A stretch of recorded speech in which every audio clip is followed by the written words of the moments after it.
La palabra devocional es una de esas que los cristianos usamos todo el tiempo, pero muchos no tienen claro qué significa. Un tiempo devocional es una práctica regular en la que detenemos todas nuestras ocupaciones e inclinamos nuestro corazón para buscar al Señor a través de la lectura bíblica y la oración. Tu devocional puede incluir otras actividades además de leer y orar, como la memorización bíblica, escribir un diario, cantar alabanzas y cosas similares, pero todas esas prácticas también son maneras de escuchar a Dios y elevar nuestra voz hacia Él. Tal vez te has preguntado cómo debe lucir un tiempo devocional. Yo me hice esa pregunta por muchos años. Cuando empecé mi caminar con el Señor, nadie me enseñó cómo hacer el famoso devocional. Quizá te encuentres en la misma situación que yo, sonriendo incómodamente cuando surge el tema y preguntándote si realmente lo estás haciendo bien. Si es así, este video será de mucha ayuda para ti.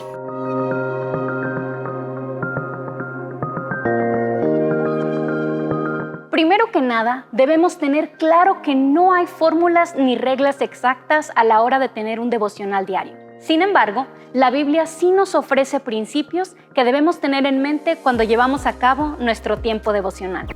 1. La centralidad de la palabra.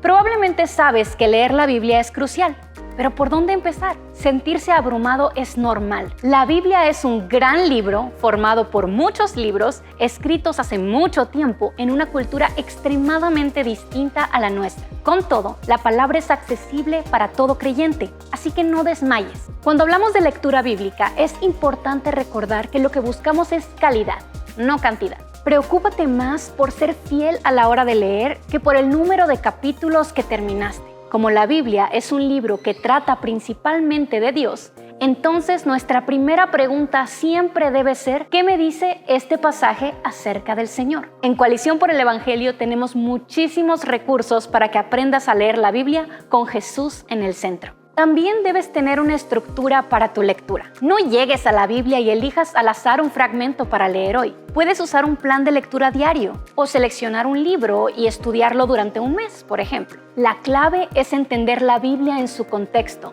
no seleccionar frases motivadoras de aquí y allá para empezar el día. En resumen, fidelidad y estructura. Todos nos sentimos abrumados y torpes al principio, pero eso cambia conforme conoces la Biblia más y más. 2. El privilegio de la oración. Cuando hablamos de la oración, la pregunta más común no suele ser cómo orar, sino qué cosas orar o cómo ser constante en la práctica. Para ambas cosas te aconsejamos lo siguiente: ora la Biblia. Toma el pasaje que acabas de leer y conviértelo en una oración. Tomemos Proverbios 1 del 20 al 25 como ejemplo. Nuestra oración puede fluir así de este pasaje: Señor, gracias porque la sabiduría no está escondida. Gracias porque no está disponible solo para unos cuantos. Quiero escuchar la voz de la sabiduría, Señor. No quiero amar la simpleza ni aborrecer el conocimiento. Tú eres la fuente de la sabiduría, oh Rey. No permitas que ignore su llamado. Ayúdame a atender su consejo. Amén. Orar la Biblia te dará palabras cuando no tienes ninguna y te ayudará a ser constante en la práctica, porque no tienes que esperar a sentirte inspirado. Toma tu Biblia, léela con fidelidad y eleva una oración fruto de lo que has aprendido. 3. La necesidad de la constancia.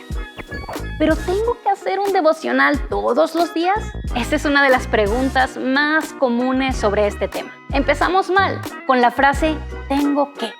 El cristiano no busca la comunión con Dios porque tenga que hacerlo, como si fuera una carga o un mero deber. El cristiano sabe que la comunión con Dios es una necesidad y un enorme privilegio. En la Escritura no encontramos una cantidad mínima de veces a la semana o al día que debemos acercarnos a Dios en intimidad. Lo que sí vemos son ejemplos de constancia.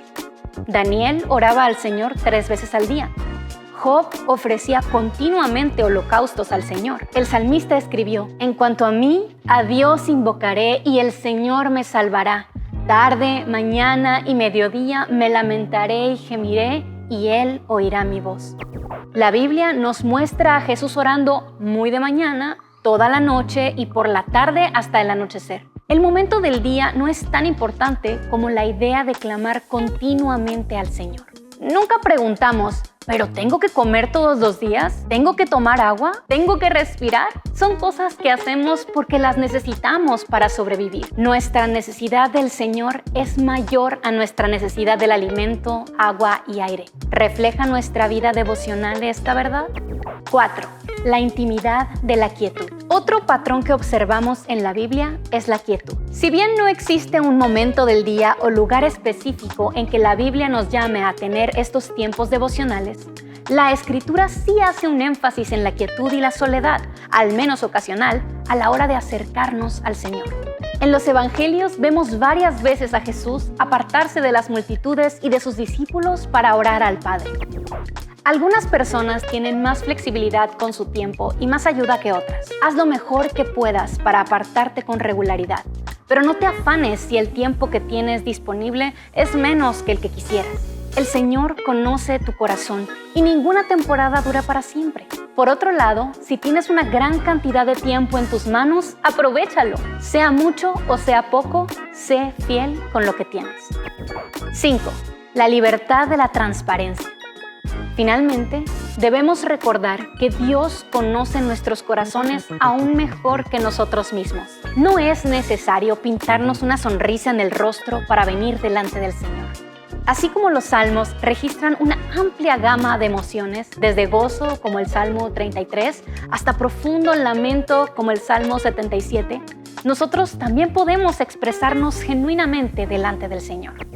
No esperes a sentirte mejor o a vencer ese pecado para acercarte al Señor con devoción. El sacrificio de Jesús nos permite ser contados entre los adoradores en espíritu y en verdad que el Padre está buscando. Si tienes a Cristo, tienes todo lo que necesitas para la comunión con Dios.